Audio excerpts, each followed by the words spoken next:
I've covered a lot of companies and seen a lot of ups and downs. And in my opinion, I think last night was really out of a sci-fi movie in terms of that quarter, and more importantly, in terms of the guidance and the company's ability to navigate these demand issues.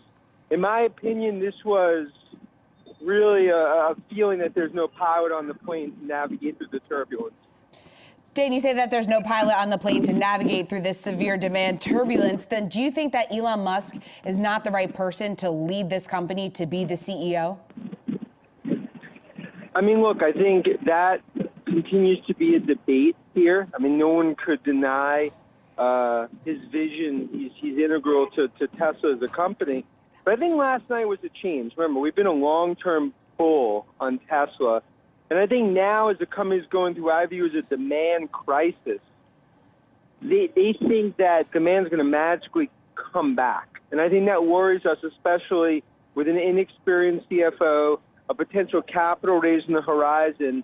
And I think it was a big worry quarter and guidance. And I think, in our opinion, it's hard for us to look investors in the eyes and now recommend this stock, given some of the hurricane-like headwinds ahead. Dan, you're saying that the company is not evolving with the EV landscape. What do you think Tesla should do? What do you want to see them do that they're not doing right now? Well, first, let's stop focusing on sci-fi movies and things in the next 5-7 years in robo-taxis and insurance, and focus on the core fundamental issues in fixing the engine, which is core demand and a profitability path and needing to raise capital. Those are the issues that investors are focused on. And I think that's the problem here for a company that 2 days before their earnings does an autonomy day.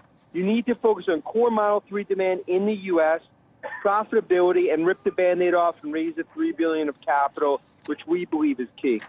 Yeah, Dan, what was interesting to me was Elon Musk on the call basically saying that he dismissed the need to raise more capital here, at least in the short term. But like you were just saying, like many other people on the street, a lot of other analyst notes that I was reading today simply don't agree with what Elon Musk is saying.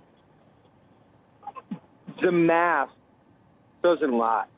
The math speaks to a company that, in our opinion, the likelihood is that they're going to have to raise capital. And I think right now, that's the thing for investors. What's the value of the stock? You don't know what the capital raise is going to look like. What does demand look like the next few quarters? That's the worry issue for investors. And for us, we want to see the company take their medicine, fess up, call demand like it is, cut numbers. Instead, they kept their guidance even after a 1Q debacle.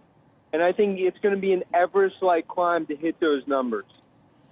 All right, Dan Ives of Wedbush, thanks so much for calling in today. Thanks.